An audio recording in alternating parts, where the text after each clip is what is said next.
नमस्कार विद्यार्थी मित्रांनो, Indian polity by V K Shinde या युट्यूब चॅनलला आपलं स्वागत आहे. आगामी 1 डिसेंबर 2024 रोजी होणारी आपली राज्यसेवा पूर्व परीक्षा या अनुषंगाने आज आपण राज्यसेवा पूर्व परीक्षेच्या दृष्टिकोनातून असणाऱ्या PYQ सिरीजच्या अंतर्गत राज्यव्यवस्था घटकाशी संबंधित राज्यसेवा पूर्व परीक्षा 2017च्या काही प्रश्नांची चर्चेची काय ती घडून आणणार आहोत. या आधी सुद्धा आपण राज्यसेवा पूर्व परीक्षेशी संबंधित PYQ सिरीजचे वेगवेगळे जे काही राज्यव्यवस्था घटकासंबंधीचे प्रश्न आहेत ते या आधी सुद्धा आपल्या व्हिडिओच्या माध्यमातून युट्यूबवर पाहिलेले आहेत, आपल्या युट्यूब चॅनलवर पाहिलेले आहेत. 2013 पासून ते साधारणपणे 2016 पर्यंतच्या संबंध प्रश्नांची चर्चा आपण या ठिकाणी PYQ सिरीज बेसिसवर केलेली आहे. मागे 2017च्याही काही प्रश्नांची चर्चा मी आपल्या युट्यूब व्हिडिओवर केलेली आहे, युट्यूब चॅनलवर टाकलेली आहे. तर आज पुन्हा एकदा आपण 2017च्याच एक प्रकारे राज्यसेवा पूर्व परीक्षेतल्या काही इतर प्रश्नांची चर्चा भाग 2च्या माध्यमातून आज घडणार आहोत. या आधी मी राज्यसेवा पूर्व परीक्षा 2017चा भाग 1 जो काय तो आपल्या युट्यूब चॅनलवर ऑलरेडी या ठिकाणी पब्लिश केलेला आहे. आज आपण पुन्हा भाग 2च्या माध्यमातून इतर काही प्रश्नांची चर्चा या राज्यसेवा पूर्व परीक्षा 2017च्या एकंदरीत परीक्षेतल्या पातळीवर करणार आहोत. तर राज्यव्यवस्था घटकाशी संबंधित जे काही राज्यसेवा पूर्व परीक्षा 2017च्या परीक्षेमध्ये प्रश्न विचारले गेले होते तर त्यातले असे काही प्रश्न होते की ज्यांचा संबंध या ठिकाणी हक्कविषयक प्रश्न किंवा एक प्रकारे आपल्याकडे जे काही विभिन्न घटक आपल्या राज्यव्यवस्था घटकाच्या अंतर्गत सिलेबसमध्ये आहेत त्याच्याशी रिलेटेड आपल्याला पाहायला मिळतील. तर त्यामुळे विभागीय परिषदेशी संबंधित प्रश्न असेल किंवा हक्कविषयक प्रश्न असतील किंवा या ठिकाणी केंद्र राज्य संबंधांच्या अंतर्गत असणारे प्रश्न असतील तर अशा काही प्रश्नांवर आपण आज पुन्हा एकदा या ठिकाणी प्रकाश टाकणार आहोत की ज्याचा संबंध राज्यसेवा पूर्व परीक्षा 2017च्या राज्यव्यवस्था घटकाच्या प्रश्नाशी आहे. तर सुरू करूया आजच्या या आपल्या भागाला की ज्यामध्ये आपण राज्यसेवा पूर्व परीक्षा 2017च्या काही प्रश्नांची चर्चा या ठिकाणी घडून आणणार आहोत राज्यव्यवस्था या घटकाच्या अनुषंगाने. तर या आजच्या व्हिडिओमधला पहिला प्रश्न आपण पाहू शकता. राष्ट्रीय मानवाधिकार आयोगाच्या अध्यक्षाची नियुक्ती काही व्यक्तींच्या समितीच्या शिफारशीवरून राष्ट्रपतीद्वारा केली जाते. खालीलपैकी कोण या समितीचा भाग किंवा सदस्य असत नाही? मित्रांनो, एक लक्षात घ्या की आपल्या सिलेबसमध्ये राज्यव्यवस्था घटकाच्या अंतर्गत हक्कविषयक प्रश्न किंवा हक्कविषयक मुद्दे या अनुषंगाने एक टॉपिक आहे की ज्यामध्ये मानवी हक्कांशी संबंधित प्रश्न वारंवार आपल्याकडे राज्यसेवा पूर्व परीक्षेमध्ये विचारले जातात. बहुतांश विद्यार्थ्यांना सार्वजनिक धोरण आणि मानवी हक्कविषयक प्रश्न याबाबतचे प्रश्न या ठिकाणी सोडवता येत नाहीत कारण की त्यांना सिलेबसमध्ये हे 2 मुद्दे आहेत याचीच माहिती नसते. तर हा जो काही प्रश्न आहे तो हक्कविषयक प्रश्न या दृष्टिकोनातूनच विचारलेला प्रश्न आहे की जो राष्ट्रीय मानवाधिकार आयोगाच्या संबंधीचा प्रश्न आहे. या ठिकाणी प्रश्नामध्ये असं विचारलेलं आहे की राष्ट्रीय मानवाधिकार आयोगाच्या अध्यक्षाची नियुक्ती काही व्यक्तींच्या समितीच्या शिफारशीवरून राष्ट्रपतीद्वारा केली जाते. खालीलपैकी कोण या समितीचा भाग किंवा सदस्य असत नाही? कधी कधी हा प्रश्न असा विचारलेला आहे की खालीलपैकी कोण या समितीचे सदस्य असतात असंही विचारलेलं आहे. आता या ठिकाणी विचारलेलं आहे की खालीलपैकी कोण या समितीचा भाग किंवा सदस्य असत नाही आणि पर्याय दिलेले आहेत. अ पर्याय पंतप्रधान, ब गृहमंत्री, क लोकसभेतील विरोधी पक्ष नेता, ड राज्यसभेतील विरोधी पक्ष नेता, ई लोकसभेचा सभापती आणि फ राज्यसभेचा अध्यक्ष. आणि पुन्हा पर्याय उत्तर दिलेले आहेत. फक्त ब पर्याय क्रमांक 2, फक्त ब आणि ड पर्याय क्रमांक 3, फक्त ई आणि फ आणि पर्याय क्रमांक 4 फक्त फ. तर मित्रांनो, जर का आपल्याला राष्ट्रीय मानवाधिकार आयोगाच्या या अध्यक्ष आणि सदस्यांच्या नियुक्तीसाठीची जी काही समिती आपल्याकडे गठीत केली जाते तर त्या समितीमध्ये कोण कोण असतात याबाबतची पूर्ण जर अचूक माहिती असेल तर निश्चितपणे या प्रश्नाचं उत्तर आपण योग्य पद्धतीने देऊ शकता. तर या ठिकाणी जी काही राष्ट्रीय मानवाधिकार आयोगाच्या अध्यक्ष सदस्यांच्या नियुक्तीच्या प्रक्रियेमध्ये समिती आपल्याकडे जी विचार घेतली जाते तर त्या समितीच्या अंतर्गत बहुतांश सदस्य असतात की ज्यामध्ये पंतप्रधान, गृहमंत्री, लोकसभा विरोधी पक्ष नेता, राज्यसभा विरोधी पक्ष नेता, लोकसभेचे सभापती या सर्वांचा समावेश असतो. पण जो काही फ पर्याय दिलेला आहे राज्यसभेचे अध्यक्ष, मित्रांनो एक लक्षात घ्या की आपल्याकडे राज्यसभेचे प्रसिद्ध अध्यक्ष असतात उपराष्ट्रपती. मात्र यांचा या राष्ट्रीय मानवाधिकार आयोगाच्या एकंदरीत नियुक्तीच्या प्रक्रियेमध्ये जी समिती आहे त्या समितीच्या अंतर्गत समावेश नसतो आणि म्हणून ते या समितीचे भाग किंवा सदस्य असत नाहीत असं म्हणायला जागा होते. तर मग त्याऐवजी कोण असतं तर राज्यसभेचे उपसभापती किंवा राज्यसभेचे उपाध्यक्ष हे या समितीचा भाग असतात आणि म्हणून या ठिकाणी आपल्याला या प्रश्नोत्तर देता येईल पर्याय क्रमांक 4 फक्त फ की राज्यसभेचे अध्यक्ष किंवा राज्यसभा प्रसिद्ध अध्यक्ष हे या ठिकाणी या समितीचा भाग असत नाहीत आणि म्हणून उत्तर आहे पर्याय क्रमांक 4 फक्त फ. मग आता या अनुषंगाने थोडीशी माहिती जी काय ती पुढे आपण पाहूया. माझा पा आपल्याकडे राष्ट्रीय मानवाधिकार आयोगाच्या अध्यक्ष सदस्यांची नेमणूक जी काय ती राष्ट्रपतींच्या माध्यमातून केली जाते. जी काही निवड समिती आहे ती निवड समिती 6 सदस्यीय सदस्यांची असते. तर या ठिकाणी या आयोगाच्या अध्यक्ष व सदस्यांची नेमणूक जरी राष्ट्रपती करत असले तरी या सर्वांची या आधी म्हणजे राष्ट्रपतींकडून नियुक्ती होण्याआधी 6 सदस्यीय निवड समितीकडून निवड होत असते, की ज्या 6 सदस्यीय समितीमध्ये खालील व्यक्तींचा समावेश असतो. जसं मी प्रश्नामध्ये आता आपण पाहिलं की भारताचे पंतप्रधान, राज्यसभा उपसभापती, भारताचे गृहमंत्री, लोकसभा विरोधी पक्षनेता, लोकसभा सभापती आणि राज्यसभा विरोधी पक्षनेता. तर अशा या 6 सदस्यीय समितीचा विचार जो काय तो या राष्ट्रीय मानवाधिकार आयोगाच्या नियुक्तीच्या प्रक्रियेमध्ये जी काही निवड समिती म्हणून केली जाते तर त्या अंतर्गत होऊ शकतो. तर या ठिकाणी आपण पाहू शकता की प्रश्नामधले जे जे काही पर्याय दिलेले आहेत त्या पर्यायांचा विचार केलेला आहे फक्त राज्यसभा अध्यक्ष याऐवजी राज्यसभा उपसभापती याचा संदर्भ पर्यंत सांगता येऊ शकेल. त्यामुळे या ठिकाणी या प्रश्नोत्तर जे आहे ते पर्याय क्रमांक 4 की राज्यसभा अध्यक्ष या समितीचे सभासद असत नाहीत तर या ठिकाणी राज्यसभेचे उपसभापती. पण आपल्याला एवढ्यापुरतच माहिती असून चालणार नाही, तर त्याचबरोबर आपल्याला हेही माहिती असणं गरजेचं आहे की राष्ट्रीय मानवाधिकार आयोगाची एकंदरीत रचना कशी असते. तर मित्रांनो, एक लक्षात घ्या की राष्ट्रीय मानवाधिकार आयोगाची जी काही रचना आहे त्या रचनेचा जेव्हा आपण विचार करतो तेव्हा ही रचना पाहणं का आवश्यक आहे. त्याचं कारण पण तसंच आहे की राष्ट्रीय मानवाधिकार आयोगाच्या रचनेविषयी सुद्धा आयोगाने बऱ्याच वेळा प्रश्न विचारलेले आहेत. जसं की राष्ट्रीय मानवाधिकार आयोगाच्या अध्यक्षपदी नियुक्त होणारी व्यक्ती ही नेमकी कोण असते. सर्वोच्च न्यायालयाचे विद्यमान न्यायाधीश असतात का या ठिकाणी निवृत्त न्यायाधीश असतात. मग ते निवृत्त न्यायाधीश कोणते असतात, सरन्यायाधीश असतात का या ठिकाणी सर्वसाधारण न्यायाधीश असतात. तर अशा प्रकारचे प्रश्न सुद्धा आयोगाने या ठिकाणी याआधी राष्ट्रीय मानवाधिकार आयोगाच्या प्रश्नात विचारलेले असल्यामुळे आपल्याला त्याबाबतची रचना सुद्धा माहिती असणे गरजेचं आहे. तर त्यामुळे राष्ट्रीय मानवाधिकार आयोगाची रचना पाहत असताना आपण पाहू शकता की अध्यक्ष सर्वोच्च न्यायालयाचे निवृत्त सरन्यायाधीश असतात. या राष्ट्रीय मानवाधिकार आयोगाचे अध्यक्ष हे सर्वोच्च न्यायालयाचे निवृत्त सरन्यायाधीश असतात. त्यानंतर सदस्यांच्या अंतर्गत सर्वोच्च न्यायालयाचे विद्यमान किंवा निवृत्त न्यायाधीश, राष्ट्रीय मानवाधिकार आयोगाच्या सदस्यांमध्ये सर्वोच्च न्यायालयाचे विद्यमान किंवा निवृत्त न्यायाधीश, त्यानंतर उच्च न्यायालयाचे विद्यमान किंवा निवृत्त मुख्य न्यायाधीश, उच्च न्यायालयाचे विद्यमान किंवा निवृत्त मुख्य न्यायाधीश. म्हणजे सदस्यांच्या अंतर्गत सर्वोच्च न्यायालयाचे विद्यमान किंवा निवृत्त न्यायाधीश, त्यानंतर उच्च न्यायालयाचे विद्यमान किंवा निवृत्त मुख्य न्यायाधीश, मानवी हक्कांच्या क्षेत्राविषयी विशेष जाण असणाऱ्या व्यक्ती, मानवी हक्क क्षेत्रातला कार्याचा अनुभव असणाऱ्या व्यक्ती. तर या सर्व व्यक्तींचा समावेश या ठिकाणी या राष्ट्रीय मानवाधिकार आयोगाच्या रचनेअंतर्गत सदस्यांमध्ये करता येऊ शकतो. तर त्यानंतर या ठिकाणी जे काही पदसिद्ध सदस्य असतात तर त्या पदसिद्ध सदस्यांच्या पातळीवर विचार केला तर पदसिद्ध सदस्य असतात ते म्हणजे राष्ट्रीय अल्पसंख्याक आयोगाचे अध्यक्ष, राष्ट्रीय अनुसूचित जाती आयोगाचे अध्यक्ष, की जे या ठिकाणी या आयोगाच्या अंतर्गत पदसिद्ध सदस्य म्हणून भूमिका पार पाडतात. राष्ट्रीय अल्पसंख्याक आयोगाचे अध्यक्ष, राष्ट्रीय अनुसूचित जाती आयोगाचे अध्यक्ष, त्याचबरोबर या ठिकाणी राष्ट्रीय अनुसूचित जमाती आयोगाचे अध्यक्ष, राष्ट्रीय महिला आयोगाचे अध्यक्ष, त्याबरोबर राष्ट्रीय मागासवर्गीय आयोगाचे अध्यक्ष, त्याबरोबर मुख्य आयुक्त विकलांग व्यक्तींसाठीचा, म्हणजे जे काही विकलांग व्यक्तीसाठीचा एक प्रकारे या ठिकाणी आयोग आहे त्याचे मुख्य आयुक्त सुद्धा या पदसिद्ध सदस्यांच्या अंतर्गत असतात. आणि विशेष निमंत्रित अध्यक्ष म्हणून या ठिकाणी एक प्रकारे राष्ट्रीय बाल हक्क आयोगाचे अध्यक्ष सुद्धा याच्यामध्ये असतात. म्हणजे एक प्रकारे जसं भारतामध्ये जे काही इतर वैधानिक आयोग आहेत, काही घटनात्मक आयोग जसं राष्ट्रीय अनुसूचित जाती आयोग आणि जमाती आयोग आणि मागासवर्गीय आयोग हे जे काही आहेत ते भारतीय राज्यघटनेमध्ये ज्यांची तरतूद कलम 338 राष्ट्रीय अनुसूचित जाती आयोग, कलम 338A नुसार राष्ट्रीय अनुसूचित जमाती आयोग आणि कलम 338B नुसार या ठिकाणी राष्ट्रीय मागासवर्गीय आयोग. तर या घटनात्मक आयोगांचा जो संदर्भ आपल्याला पाहायला होतो घटनेमध्ये, तर त्यांचेही अध्यक्ष या राष्ट्रीय मानवाधिकार आयोगाचे पदसिद्ध सदस्य आहेत. आणि राष्ट्रीय अल्पसंख्याक आयोग, महिला आयोग किंवा एक प्रकारे इतर जे काही राष्ट्रीय बाल हक्क आयोग यांचेही अध्यक्ष या ठिकाणी या राष्ट्रीय मानवाधिकार आयोगाच्या अंतर्गत पदसिद्ध सदस्य म्हणून विचार घेतलेले आहेत. तर अशी ही जी काही राष्ट्रीय मानवाधिकार आयोगाची रचना आहे ती एकत्रित आपल्याला स्पष्ट करता येते. तर त्यामुळे या राष्ट्रीय मानवाधिकार आयोगाच्या अध्यक्ष सदस्यांची नियुक्त करणारी जी काही निवड समिती आहे त्या निवड समितीच्या अंतर्गत कोण कोण असतात ते तर आपल्याला माहिती पाहिजेच पाहिजे. पण राष्ट्रीय मानवाधिकार आयोगाची जी काही रचना आहे त्यामध्ये नेमकी रचना नेमकी कशी आहे याच्याही बाबतची माहिती आपल्याला असणं गरजेचं आहे. तर त्या अनुषंगाने हा संबंध भाग आपण चांगल्या पद्धतीने लक्षात ठेवावा. त्यानंतर पुढचा प्रश्न, खालील विधाने लक्षात घ्या. भारतीय राज्यघटनेच्या कलम 262 नुसार संसदेला कायद्याद्वारे आंतरराज्य नद्यांच्या किंवा नदी खोऱ्यातील पाण्यासंबंधीच्या तंट्याच्या अभिनिर्णयाकरता तरतूद करता येते. आणि विधान, कलम 262 नुसार भारताच्या राष्ट्रपतींना आंतरराज्यीय नदी जल वाटप लवाद स्थापन करण्याचा अधिकार आहे. वरील विधानातील चुकीचे विधान कोणते? वरील विधानातील चुकीचे विधान किंवा विधाने कोणते?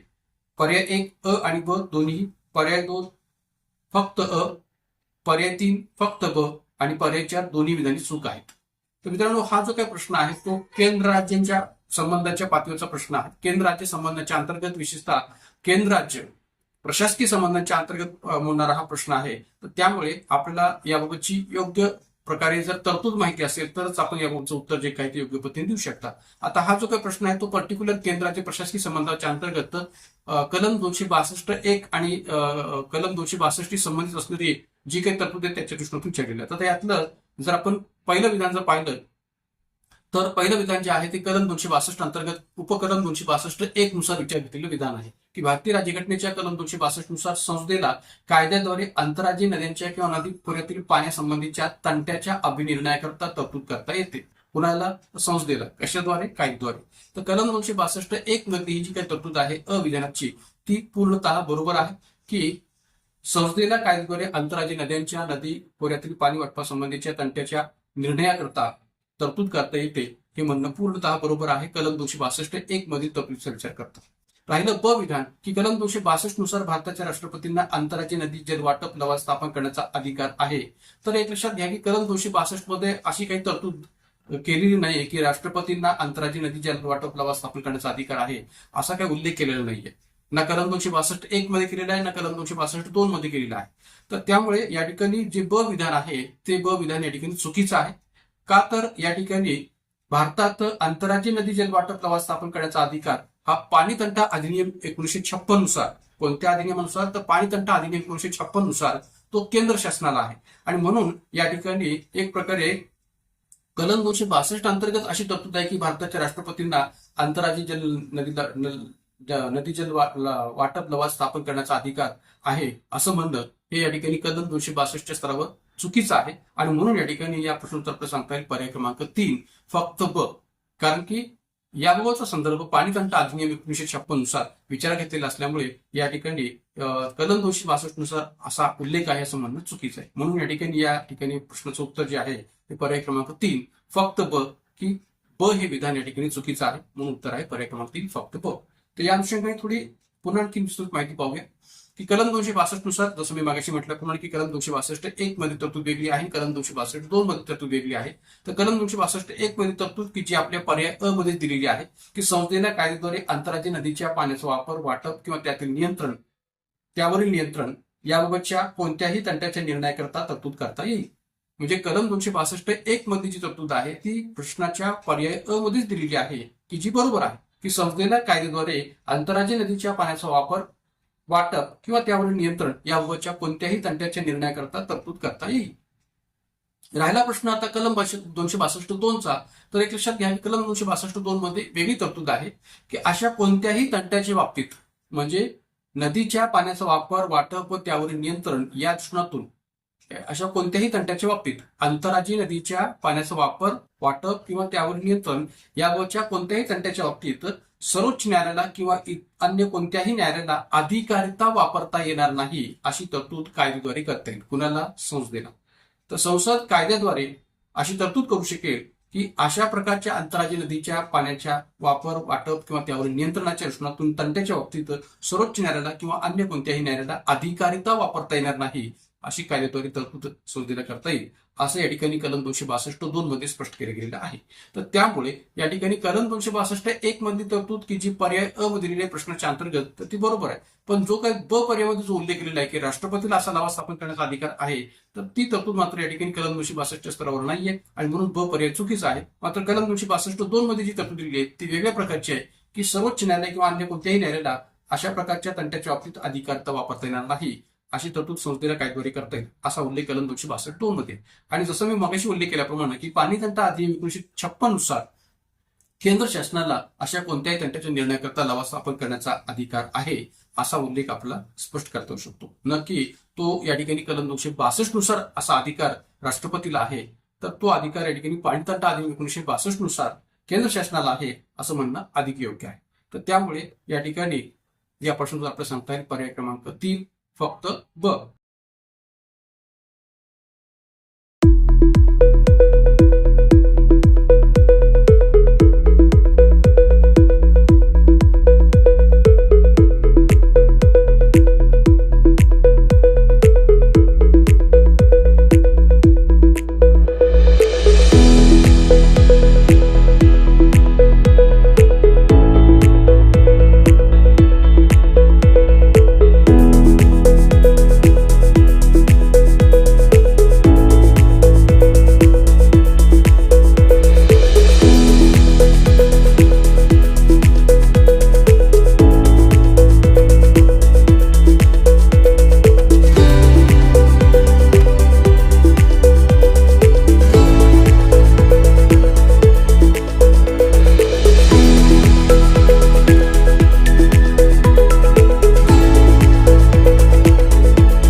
तर विद्यार्थी मित्रांनो, ब्रेक नंतर आपलं पुन्हा एकदा स्वागत आहे.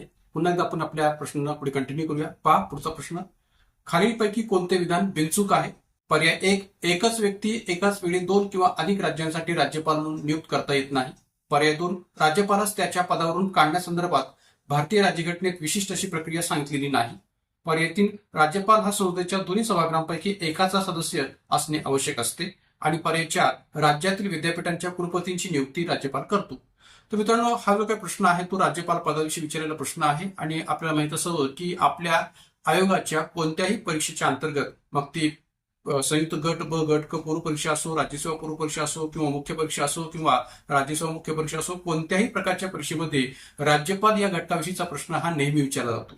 त्यामुळे ज्यावेळेस आपण राज्यपाल या घटकाची चांगली तयारी करतात तेव्हा त्याच्या प्रत्येक बाजू आपण योग्य पद्धतीने अभ्यासणे गरजेचं आहे. कारण की राज्यपाल पदाविषयी असंख्य वेळा आयोगाने प्रश्न विचारलेले आहेत असं म्हणायला काही हरकत नाही. तर या ठिकाणी या प्रश्नाचा आपण जर विचार केला तर विचारले काय की कोणते विधान बिनचूक आहे. बिनचूक आहे म्हणजे काय, तर कोणते विधान बरोबर आहे, कोणते विधान सत्य आहे, आपल्याला या ठिकाणी ते शोधायचे. तर मग आता पहिलं जे विधान आहे की एकच व्यक्ती एकाच वेळी 2 किंवा अधिक राज्यांसाठी राज्यपाल म्हणून नियुक्त करता येत नाही, तर हे विधान या ठिकाणी एक प्रकारे चुकीचं आहे. बिनचूक आहे असं म्हणता येणार नाही, तर हे चुकीचं आहे. का, तर एक लक्षात घ्या की 1956च्या 7व्या घटनादुरुस्तीनुसार आपल्याकडे एकच व्यक्ती 2 किंवा 2 पेक्षा अधिक राज्यांसाठी राज्यपाल म्हणून नियुक्त करता येते. आणि म्हणून या ठिकाणी पहिलं जे विधान इथं दिलेलं आहे ते चुकीचं आहे की एकच व्यक्ती एकाच वेळी 2 किंवा अधिक राज्यांसाठी राज्यपाल म्हणून नियुक्त करता येत नाही असा उल्लेख केलेला असल्यामुळे हे चुकीचं आहे. का, तर 1956च्या 7व्या घटनेनुसार ही तरतूद आहे की एकच व्यक्ती 2 किंवा अधिक राज्यांसाठी राज्यपाल म्हणून नियुक्त करता येते. त्यानंतर पर्याय क्रमांक 2 जो आहे तो बरोबर आहे की राज्यपालास त्याच्या पदावरून काढण्यासंदर्भात भारतीय राज्यघटनेत विशिष्ट अशी प्रक्रिया सांगितलेली नाहीये.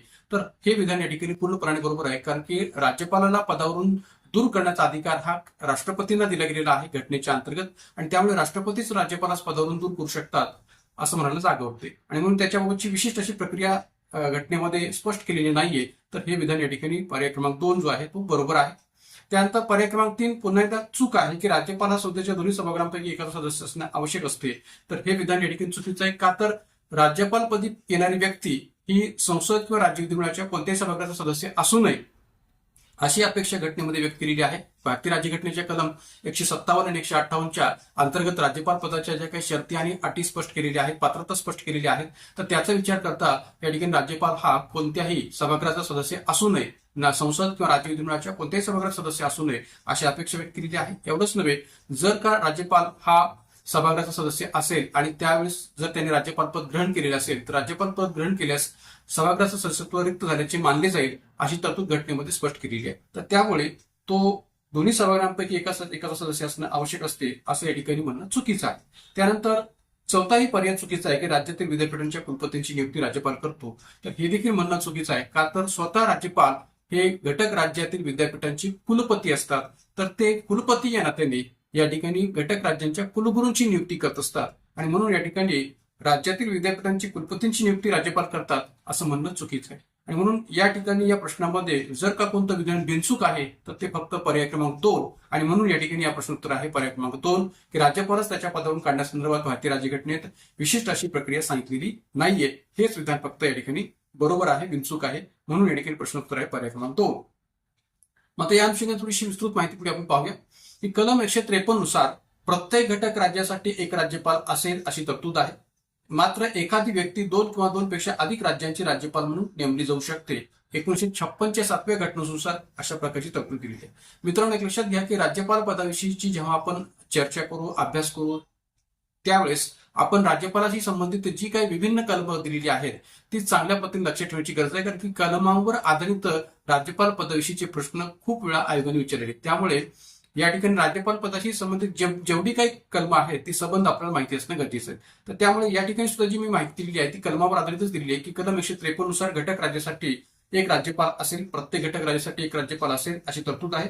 मात्र एखादी व्यक्ती 2 किंवा अधिक राज्यांचे राज्यपाल म्हणून नेमली जाऊ शकते 1956च्या 7व्या घटनेनुसार, की जसं मणिपूर, त्रिपुरा, नागालँड या राज्यांसाठी अनेक वेळा एकच राज्यपाल नेमले जातात. कलम 155 नुसार राज्यपालांची नेमणूक राष्ट्रपती करतात. राष्ट्रपती जशी राज्यपालांची नेमणूक करतात तशीच त्यांची एका राज्यातून दुसऱ्या राज्यात बदली देखील करू शकतात. म्हणजे राज्यपाल म्हणून त्यांना एका राज्यातून दुसऱ्या राज्यात सुद्धा एक प्रकारे राज्यपाल म्हणून पाठवलं जाऊ शकतं. तसेच राज्यपालाला पदावरून बडतर्फ किंवा दूर करण्याचे अधिकार सुद्धा राष्ट्रपतींकडेच असतात. म्हणजे एका राज्यातून दुसऱ्या राज्यात राज्यपाल म्हणून पाठवण्याचे अधिकार असोत अथवा राज्यपालाला पदावरून दूर करण्याचे अधिकार असोत ते राष्ट्रपतींकडेच असतात. राष्ट्रपती राज्यपालास त्याच घटक राज्यात वा इतर घटक राज्यात राज्यपाल म्हणून पुनर्नियुक्ती देऊ शकतात. म्हणजे जसं मी मागाशी म्हटलं की एक प्रकारे एका घटक राज्यातून दुसऱ्या घटक राज्यात त्यांना ते पाठवू शकतात किंवा त्याच घटक राज्यात पुन्हा राज्यपाल म्हणून त्यांना पुनर्नियुक्ती देऊ शकतात. जसं उदाहरणार्थ महाराष्ट्रात PC अलेक्झांडर हे सलग 10 वर्षे 1994 ते 2000 आणि 2000 ते 2004 या काळात महाराष्ट्राचे राज्यपाल होते. राज्यपाल PC अलेक्झांडर यांच्याही बाबतचा प्रश्न मागे आयोगाने अशा स्वरूपात विचारलेला आहे की कोणते असे महाराष्ट्राचे राज्यपाल होऊन गेलेले आहेत की जे सलग 10 वर्ष महाराष्ट्राचे राज्यपाल म्हणून कार्यरत होते. तर ते होते डॉक्टर PC अलेक्झांडर की ज्यांनी 1994 ते 2000 आणि 2000 ते 2004 अशी सलग 10 वर्ष महाराष्ट्राच्या अंतर्गत राज्यपाल पद भूषवलेलं होतं. आणि एक माजी प्रशासकीय अधिकारी राहिलेली व्यक्ती ही महाराष्ट्राचे राज्यपाल म्हणून कार्यरत राहिलेली होती या कालखंडात डॉक्टर PC अलेक्झांडर. आणि आजपर्यंत झालेल्या संबंध राज्यपालांच्या यादीमध्ये सर्वोत्कृष्ट राज्यपाल आणि एकदम निपक्षपाती दृष्टीतून काम करणारे राज्यपाल म्हणून यांची ख्याती आहे असे म्हणायला काय हरकत. त्यानंतर या ठिकाणी राज्यपाल पदाची पात्रता किंवा सेवा शर्तींचा जर विचार केला तर या ठिकाणी राज्यपाल पदाच्या पात्रता आणि पदाच्या शर्ती कलम 157 आणि 158 मध्ये या ठिकाणी या पद्धतीने स्पष्ट केलेल्या आहेत की ती व्यक्ती भारतीय नागरिक असावी, वयाची 35 वर्षे पूर्ण असावीत, राज्यपाल कोणतेही अन्य लाभपद धारण करणार नाही, संसद व राज्य विधिमंडळाच्या कोणत्याही सभागृहाचा हा व्यक्ती सदस्य असू नये, राज्यपाल पद ग्रहण केल्यास सभागृहातील सदस्यत्व रिक्त झाल्याचे मानले जाते. म्हणजे जसं मी मागाशी म्हटलं होतं की संसदेच्या कोणत्याही सभागृहाचे सदस्य ते राहू शकत नाहीत का तर राज्यपालपदी या ठिकाणी ते आल्यानंतर त्यांचं जे काही सभागृहातील सदस्यत्व आहे ते रिक्त झाल्याचे मानले जाते म्हणून. आणि त्याबरोबर राज्यपाल हे राज्यातील विद्यापीठांच्या कुलगुरूंची नियुक्ती करतात का तर ते स्वतःच या ठिकाणी या कुलपती पदावर असतात. तर त्यामुळे या सर्व अंगाने राज्यपाल पदाशी संबंधित या संबंध तरतुदी आपण चांगल्या पद्धतीने लक्षात ठेवण्याची गरज आहे. त्यानंतर जाऊया पुढच्या प्रश्नाकडे. पहा पुढचा प्रश्न, विभागीय परिषदांसंदर्भात खालीलपैकी कोणते विधान बिनचूक नाहीत. बिनचूक नाहीत म्हणजे काय तर चुकीची आहेत. काय विचारले आपल्याला या ठिकाणी की विभागीय परिषदांसंदर्भात खालीलपैकी कोणते विधाने बिनचूक नाहीत.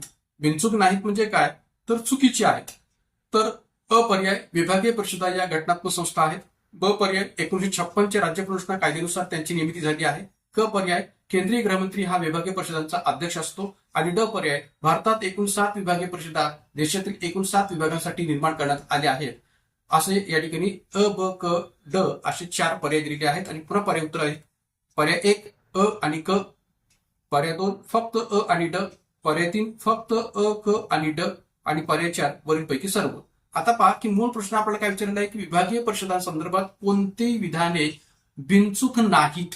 बिनचूक नाहीत म्हणजे चुकीची आहेत. चुकीची विधानं आपल्याला या ठिकाणी शोधायची. तर आता पहा की आपल्याला चुकीची विधाने शोधायची तर या अर्थानेच या संबंध पर्यायांकडे आपल्याला पाहायचंय. तर अ पर्याय विभागीय परिषदा या घटनात्मक संस्था आहेत. तर हे विधान या ठिकाणी चुकीचं आहे. विभागीय परिषदा या घटनात्मक संस्था आहेत हे विधान चुकीचं आहे. का? कारण की विभागीय परिषदा या घटनात्मक संस्था नसून त्या वैधानिक संस्था आहेत, त्या वैधानिक सल्लागार संस्था आहेत. आणि म्हणून या ठिकाणी अविधान जे काय ते चुकीचं आहे. आता त्याचं उत्तर आपल्याला खालीच ब पर्यायामध्ये मिळतं की या वैधानिक सल्लागार संस्था का आहेत का तर या विभागीय परिषदांची स्थापना 1956 च्या राज्य पुनर्रचना कायद्यानुसार झालेली आहे. आणि म्हणून या ठिकाणी त्या घटनात्मक संस्था नाहीयेत तर त्या वैधानिक सल्लागार संस्था आहेत. त्यानंतर ब पर्याय बरोबर आहे. त्यानंतर क पर्याय केंद्रीय गृहमंत्री या विभागीय परिषदांचा अध्यक्ष असतो. हाही पर्याय देखील बरोबर आहे. ड पर्याय भारतात एकूण 7 विभागीय परिषदा नव्हे तर भारतात एकूण 6 विभागीय परिषदा एकूण 7 विभागांसाठी निर्माण करण्यात आलेले आहेत असा जो इथं उल्लेख केलेला आहे तो चुकीचा आहे. कारण तर भारतात एकूण 6 विभागीय परिषदा आहेत की ज्या देशातील एकूण 6 विभागांसाठी निर्माण करण्यात आलेल्या आहेत. म्हणून 6 विभागीय परिषदा असं म्हणणं हे अधिक योग्य आहे न की 7. आणि म्हणून या ठिकाणी इथं आपल्याला उत्तर आपल्याला सांगता येईल की कोणती विधाने बिनचूक नाहीत किंवा चुकीची आहेत. तर अ आणि ड, अ आणि ड हे विधाने चुकीचे आहेत. म्हणून उत्तर आपल्याला सांगता येईल पर्याय क्रमांक 2 फक्त अ आणि ड, फक्त अ आणि ड. तर या अनुषंगाने थोडीशी विस्तृत माहिती पुढे आपण पाहूया. विभागीय परिषदा केवळ सल्लागार व चर्चात्मक स्वरूपाच्या असतात. या संवैधानिक संस्था आहेत आणि सल्लागार संवैधानिक संस्था आहेत. आणि एक प्रकारे या ठिकाणी चर्चात्मक स्वरूपाच्या आणि सल्लागार स्वरूपाच्या त्या संस्था असतात. राज्य पुनर्रचना कायदा 1956 च्या भाग 3 च्या अंतर्गत 5 विभागीय परिषदांची स्थापना करण्यात आलेली आहे. म्हणजे ज्या एकूण 6 विभागीय परिषदा 6 विभागांसाठी विचार घेतलेल्या आहेत तर त्याचा विचार करता या ठिकाणी 6 विभागीय परिषदा या एकाच कायद्यानुसार स्थापन झालेले आहेत का? तर नाहीयेत. तर या 6 विभागीय परिषदांपैकी 5 विभागीय परिषदा या राज्य पुरस्कार कायदा 1956च्या भाग 3 अंतर्गत स्थापन केल्या गेलेल्या होत्या आणि ईशान्य विभागीय परिषद वगळता इतर 5 विभागीय परिषदा राज्य पुरस्कार कायदा 1956च्या भाग 3 अंतर्गत स्थापन केलेल्या आहेत. म्हणजे आता एक लक्षात घ्या की केवळ ईशान्य विभागीय परिषद वगळता बाकीच्या ज्या काही 5 विभागीय परिषदा आहेत त्या राज्य पुरस्कार कायदा 1956 नुसार स्थापन करण्यात आलेल्या आहेत. मग आता जी काही ईशान्य विभागीय परिषद आहे ती ईशान्य विभागीय परिषद कायदा 1971च्या अंतर्गत स्थापन केलेली एक वैधानिक सल्लागार संस्था आहे. तर त्यामुळे ईशान्य विभागीय परिषद 1971 साली स्थापन झाली होती की जी ईशान्य विभागीय परिषद कायदा 1971च्या अंतर्गत स्थापन केलेली एक वैधानिक सल्लागार संस्था आहे. म्हणून या ठिकाणी कोणते विभागीय परिषद ही राज्य पुरस्कार कायदा 1956 नुसार स्थापन झालेली नाहीये असंही या ठिकाणी प्रश्न विचारला जाऊ शकतो. तर त्यावेळेस आपण हे लक्षात ठेवलं पाहिजे की ईशान्य विभागीय परिषद ही जी राज्य पुरस्कार कायदा 1956 नुसार स्थापन झालेली नाहीये. तर ज्या काही एकूण 6 विभागीय परिषदा आहेत त्या कोणत्या आहेत? तर त्या याप्रमाणे सांगतायत. एक म्हणजे उत्तर विभागीय परिषद, 2 दक्षिण विभागीय परिषद, 3 पूर्व विभागीय परिषद, 4 पश्चिम विभागीय परिषद, 5 मध्य विभागीय परिषद आणि 6 उत्तर पूर्व किंवा ईशान्य विभागीय परिषद. तर अशा एकूण या 6 विभागीय परिषदा आपल्या भारतामध्ये आहेत हे आपल्याला स्पष्ट करता येऊ शकेल. त्याचबरोबर या ठिकाणी या विभागीय परिषदेची जी काही रचना आहे, कारण की प्रश्नामध्ये असंही विधान दिले की विभागीय परिषदांचा अध्यक्ष हा गृहमंत्री असतो, तर त्याचाही विचार आपण इथं करण्याची गरज आहे की विभागीय परिषदेची रचना कशी आहे. तर अध्यक्ष केंद्रीय गृहमंत्री, त्यानंतर सदस्य या अंतर्गत विभागातील सर्व राज्यांचे मुख्यमंत्री किंवा केंद्रशासित प्रदेशांचे मुख्यमंत्री किंवा प्रशासक प्लस इतर 2 मंत्री हे सदस्य म्हणून या ठिकाणी घेतले जातात. खालील व्यक्तींना सल्लागार म्हणून घेतले जाऊ शकते परंतु त्यांना मतदानाचा अधिकार या विभागीय परिषदेमध्ये नसतो. तर खालील कोणत्या व्यक्तींना सल्लागार म्हणून घेतले जाऊ शकते? तर मुख्य सचिव म्हणजे संबंधित घटक राज्याचे मुख्य सचिव, नियोजन आयोगाने नामनिश्चित केलेल्या व्यक्ती आणि विकास आयुक्त की जे सल्लागार म्हणून या परिषदेच्या अंतर्गत घेतले जाऊ शकतात पण त्यांना या परिषदेमध्ये मतदानाचा अधिकार नसतो. त्यानंतर विभागीय परिषदेचे कार्य काय असतं? तर मित्रांनो एक लक्षात घ्या की विभागीय परिषदेच्या कार्याच्या विषयी सुद्धा आयोगाकडून प्रश्न विचारला जाऊ शकतो की खालीलपैकी कोणते कार्य हे विभागीय परिषदेचे असते असंही विचारलं जाऊ शकेल. तर त्यावेळेस आपल्याला हे माहिती पाहिजे की विभागीय परिषदांची कोणती कार्य असतात. तर एक भावनिक एकात्मीकरण करणे, म्हणजे विभिन्न विभागीय परिषदांचा जर आपण विचार केला तर विभिन्न विभागाच्या अंतर्गत वेगवेगळी घटक राज्य येतात. पूर्व विभागीय परिषदेमध्ये पूर्वेकडे येणारे राज्य आहेत, पश्चिम विभागीय परिषदेमध्ये पश्चिमेकडे येणारे राज्य आहेत, ईशान्य विभागीय परिषदेमध्ये ईशान्येकडील राज्य आहेत. तर त्यामुळे वेगवेगळी घटक राज्य वेगवेगळ्या विभागीय परिषदेमध्ये येत असतात तेव्हा त्यांच्यात भावनिक एकात्मता प्रस्थापित करणं हे महत्वाचं कार्य आहे. त्यानंतर प्रादेशिक वाद व भाषावाद कमी होण्यास मदत करणे, कारण की विभिन्न घटक राज्यामध्ये प्रादेशिक आणि भाषावाद हा असतोच, तर तो कमी करण्यास मदत करणे. विभाजनामुळे होणारे परिणाम दूर करणे, एखाद्या घटक राज्याचं विभाजन होऊन नवीन घटक राज्य जेव्हा तयार होतं तर त्याचे जे काही परिणाम आहेत ते परिणाम दूर करण्याचंही कार्य या विभागीय परिषदेतून केलं जातं.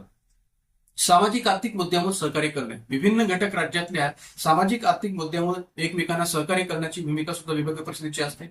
मोठे विकास प्रकल्प पूर्ण करण्यास मदत करणे, ज्या ज्या काही या ठिकाणी मोठे विकास प्रकल्प आहेत की जे विभिन्न घटक राज्यांच्या पातळीवर चालू आहेत त्या विभागीय परिषदेच्या अंतर्गत, तर ते विकास प्रकल्प पूर्ण करण्यास मदत करणे. बऱ्याच वेळा या ठिकाणी त्या विकास प्रकल्पाचा संबंध 2 घटक राज्यामध्ये सुद्धा जोडलेला असतो, तर त्यावेळेस सुद्धा अशा प्रकारची मदत महत्वपूर्ण आहे.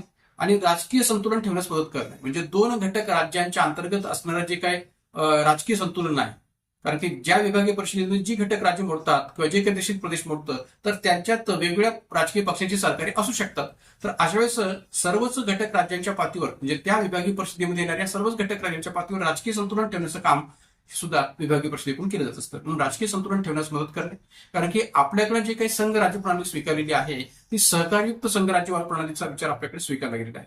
तर मग अशा वेळेस संबंध घटक राज्यामध्ये सुद्धा सहकार्य असणं अपेक्षित आहे. तर त्या विचाराने विचार केला तर विभिन्न राजकीय पक्षांच्या अंतर्गत राजकीय संतुलन ठेवून एकमेकांना सहकार्य करणे मदत करणं हे अपेक्षित आहे या विभागीय परिषदेच्या कार्यामध्ये. तर त्यामुळे हे संबंध कार्य आपल्याला स्पष्ट करता येते. त्यानंतर जाऊया पुढच्या प्रश्नाकडे. प्रश्न आहे स्थानिक स्वराज्य संस्थांविषयी, पंचायत राज विषयी. पंचायत राजवर 73व्या घटनावलीमध्ये समावेश असलेल्या खालीलपैकी कोणत्या तरतुदी या ऐच्छिक तरतुदी नाहीत? या ऐच्छिक तरतुदी नाहीत म्हटलेलं आहे. मग आता पहा की 73व्या घटनावलीच्या संदर्भात प्रश्न आहे आणि म्हटलंय काय की 73व्या घटनावलीमध्ये समावेश असलेल्या खालीलपैकी कोणत्या तरतुदी या ऐच्छिक तरतुदी नाहीत? मग ऐच्छिक तरतुदी नाहीयेत म्हणजे त्याचा दुसरा अर्थ काय होतो की त्या तरतुदी अनिवार्य कोणत्या आहेत हे शोधायचं. म्हणजे ज्या तरतुदी ऐच्छिक नाहीयेत म्हणजे त्याचा दुसरा अर्थ काय होतो की त्या अनिवार्य आहेत. तर त्या अनिवार्य तरतुदी आपल्याला शोधायच्या आहेत आणि ऐच्छिक तरतुदी या ठिकाणी शोधायच्या नाहीयेत. तर आपल्याला या ठिकाणी प्रश्न काय विचारलाय की खालीलपैकी कोणत्या तरतुदी ऐच्छिक नाहीयेत किंवा ऐच्छिक तरतुदी नाहीयेत म्हणजेच ते अनिवार्य आहेत. तर अनिवार्य तरतुदी कोणती आहेत हे आपण शोधायचे. अ पर्याय ग्रामपंचायत, पंचायत समिती आणि जिल्हा परिषद यांचे लोकप्रतिनिधी मतदारांद्वारे प्रत्यक्षरित्या निवडले जातील. ब पर्याय पंचायत राज संस्थांना आर्थिक अधिकार देणे ज्यामध्ये त्यांना कर, जकाती, पथकर लावण्याचा, वसूल करण्याचा आणि वापरण्याचा अधिकार समाविष्ट असेल. क पर्याय पंचायत राज संस्थांची निवडणूक लढवण्यासाठी 21 वर्षे ही किमान वयोमर्यादा असेल. आणि ड पर्याय स्थानिक खासदार व आमदारांना त्यांच्या मतदारसंघात असणाऱ्या पंचायत राज संस्थांमध्ये प्रतिनिधित्व देण्यात यावे. पर्याय 1 फक्त अ आणि क, पर्याय 2 फक्त ब आणि क, पर्याय 3 फक्त ब आणि ड आणि पर्याय 4 फक्त अ आणि ड. तर एक लक्षात घ्या की आपल्याला पुन्हा एकदा मी सांगतोय की या प्रश्नाच्या अंतर्गत कोणत्या तरतुदी या ठिकाणी शोधायच्या आहेत, तर ज्या तरतुदी ऐच्छिक नाहीयेत म्हणजेच अनिवार्य आहेत अशा तरतुदी शोधायच्या आहेत. तर अ पर्यायामध्ये जी काही तरतूद दिलेली आहे ती ऐच्छिक नाहीये. ग्रामपंचायत, पंचायत समिती, जिल्हा परिषद यांचे लोकप्रतिनिधी मतदारांद्वारे प्रत्यक्षरित्या निवडले जातील ही तरतूद ऐच्छिक नाहीये, ते अनिवार्य तरतूद आहे. अनिवार्य तरतुदीमध्ये तिचा समावेश होतो 73 घटनास्थळाच्या अंतर्गत आणि त्यामुळे प्रत्यक्ष निवडणुकीद्वारे या तिन्ही पंचायत संस्थांमध्ये सदस्य निवडले जाणे, प्रतिनिधी निवडले जाणे ही तरतूद ऐच्छिक नाहीये, अनिवार्य आहे. म्हणून अ पर्याय बरोबर आहे. त्यानंतर ब पंचायत संस्थांना आर्थिक अधिकार देणे ज्यामध्ये त्यांना कर, जकाती, पथकर लावण्याचा, वसूल करण्याचा, वापरण्याचा अधिकार समाविष्ट असेल. तर वरवर पाहता आपल्याला वाटतं की या ठिकाणी आर्थिक शिक्षणातून, वित्तीय शिक्षणातून ही तरतूद अनिवार्य आहे की काय, पण तसं नाहीये. तर ही तरतूद ब पर्यायामधील तरतूद ही ऐच्छिक आहे, ती अनिवार्य नाहीये. आणि म्हणून या ठिकाणी आपल्याला एक प्रकारे इथं ऐच्छिक नाहीये हे शोधायचं नाहीये, तर ऐच्छिक आहे ही तरतूद शोधायची नाहीये, तर ऐच्छिक नाही आहे तरतूद शोधायचे. तर त्यामुळे ब पर्याय ही तरतूद ऐच्छिक आहे, त्यामुळे त्याचा विचार इथं करण्याची गरज नाही.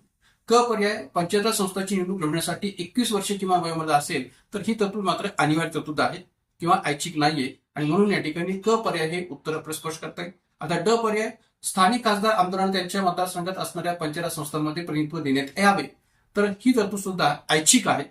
जशी ब पर्यायाची तरतूद ऐच्छिक आहे तसं ड पर्यायाची सुद्धा तरतूद ही जी काय ती ऐच्छिक आहे.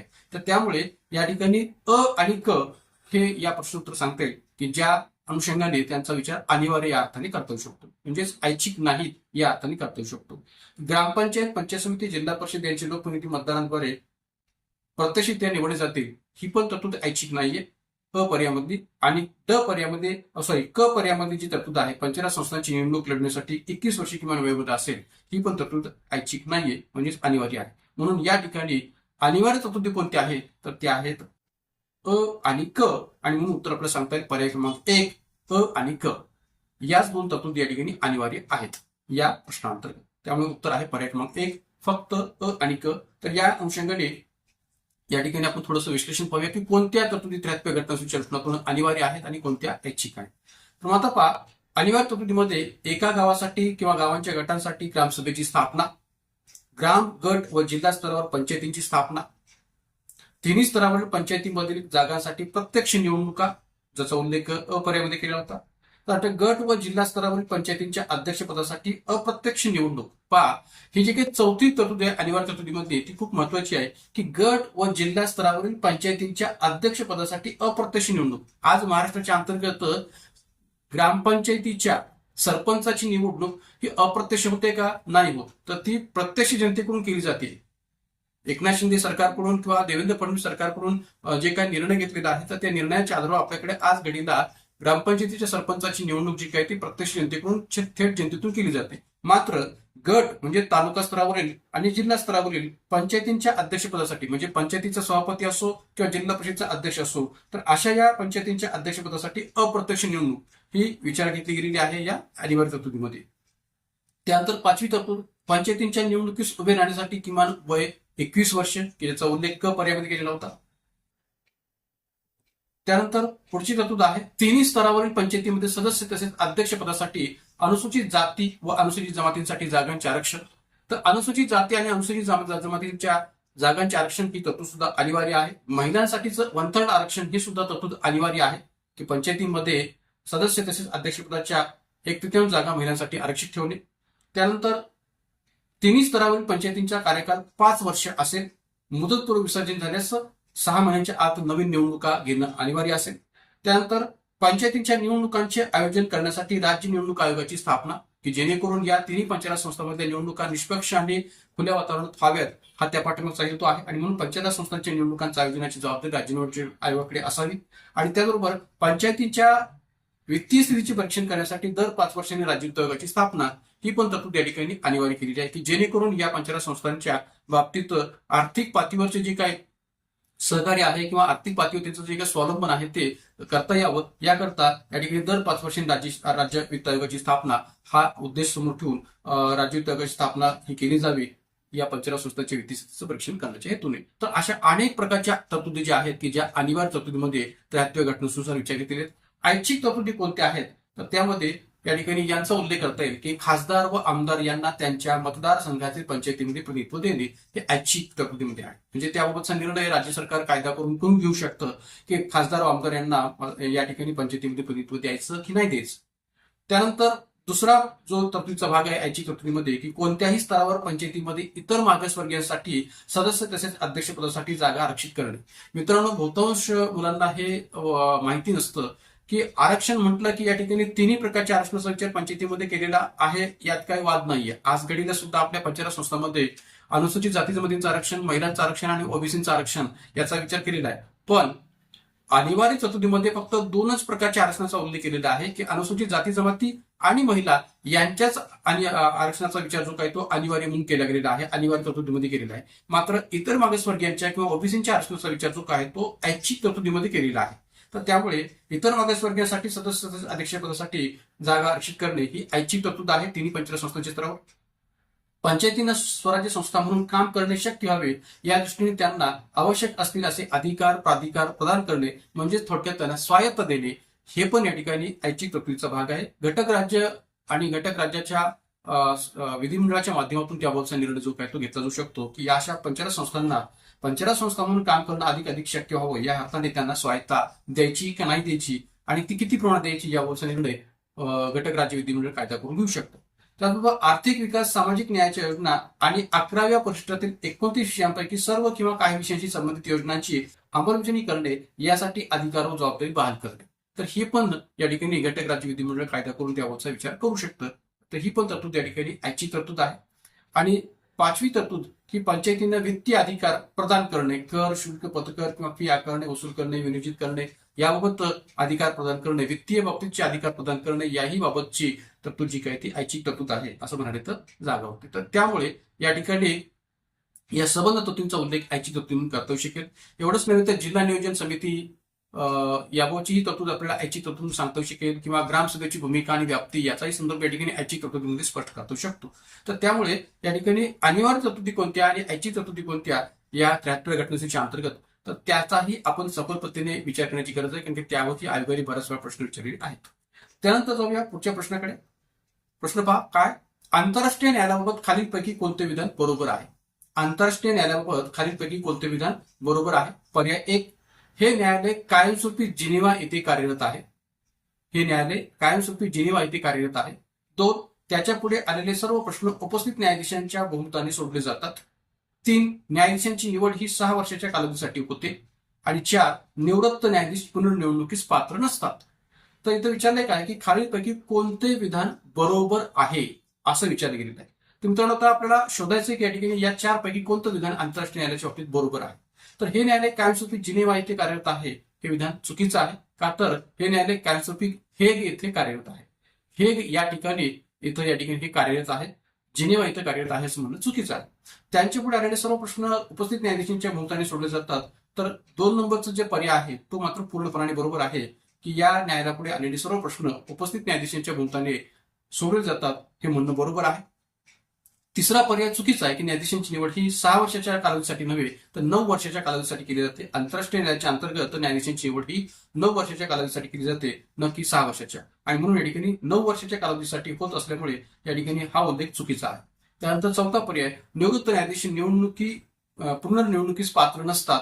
तर हाही पर्याय चुकीचा आहे, कारण की निवृत्त न्यायाधीश पुनर्निवडणुकीस पात्र असतात. आंतरराष्ट्रीय न्यायालयातील सर्वच न्यायाधीश जे काय ते पुनर्निवडणुकीस पात्र असतात असं म्हणणं बरोबर.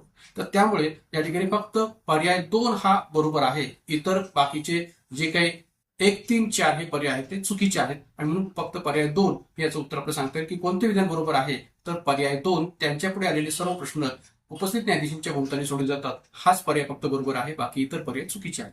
तर या अनुषंगाने थोडीशी विश्लेषणी पुढे पाहूया की 1945 साली संयुक्त राष्ट्र संघटनेची स्थापना ज्या परिषदेतून झाली त्याच सॅन फ्रान्सिस्को परिषदेत हेग येथे आंतरराष्ट्रीय न्यायालय प्रस्थापित करण्यात आले. म्हणजे 1945 साली युनो किंवा संयुक्त राष्ट्र संघटनेची स्थापना ज्या परिषदेतून झाली त्याच सॅन फ्रान्सिस्को परिषदेत हेग येथे आंतरराष्ट्रीय न्यायालय प्रस्थापित करण्यात आले आहे.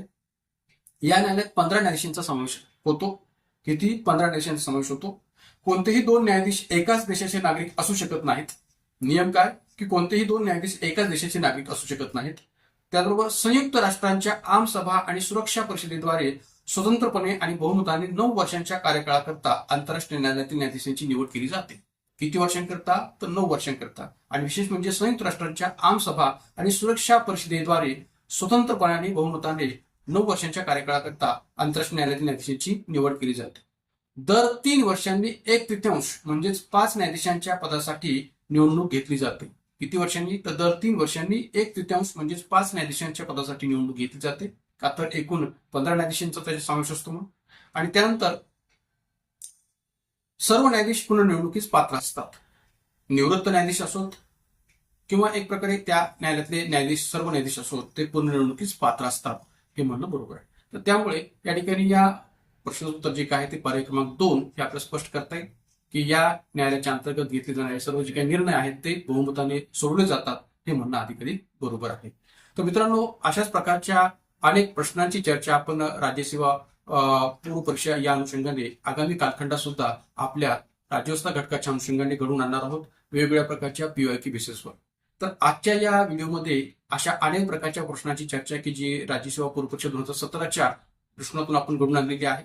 तर एक लक्षात घ्या की या पाठीमागून आपल्याला हे एकच हेतू साध्य करायचा आहे की अनेक प्रकारचे या ठिकाणी राज्यसेवा पूर्व परीक्षेचे जे काही PYQs आहेत त्यातले राज्यव्यवस्था घटकासंबंधीचे जे काही प्रश्न आहेत ते आपण जर अशा पद्धतीने या ठिकाणी रिव्हिजन करत चाललो तर आपल्याला या आधीच्या कालखंडात कोणकोणत्या प्रकारचे प्रश्न आणि कशा प्रकारचे प्रश्न कोणकोणत्या टॉपिक विषयी कशा पद्धतीने विचारले गेले होते याचा चांगल्या पद्धतीने आढावा घेता येऊ शकेल. आणि म्हणूनच आपण या ठिकाणी 2013 पासूनच्या संबंध राज्यसेवा पूर्व परीक्षेच्या PYQचा जो काही संदर्भ आहे तो वेगवेगळ्या भागामधून घेत आहोत. तर आजच्या या भागामध्ये या ठिकाणी राज्यसेवा पूर्व परीक्षा 2017च्या विभिन्न या प्रश्नांची चर्चा विश्लेषणात्मक पातळीवर आपण घडून आणलेली आहे आणि अनेक प्रकारच्या IMP फॅक्ट्सवर प्रकाश टाकलेला आहे. तर मित्रांनो, या बाबतची म्हणजे राज्यसेवा पूर्व परीक्षा 2017च्या या PYQची जर आपल्याला PDF हवी असेल तर आपल्या टेलिग्राम चॅनलला जॉईन करा. आपला याबाबतची संबंध PDF जी काय ती आपल्या टेलिग्राम चॅनलवर उपलब्ध होईल. तर मित्रांनो, जाताना सर्वांना विनंती की आपला हा जो काही YouTube व्हिडिओ आहे तो अधिकाधिक विद्यार्थ्यांपर्यंत पोहोचवा, गरजू विद्यार्थ्यांपर्यंत या ठिकाणी पोहोचवा आणि विशेष म्हणजे या ठिकाणी आपल्या YouTube चॅनलला अधिकाधिक संख्येने सबस्क्राईब करा, लाईक करा आणि शेअर करा.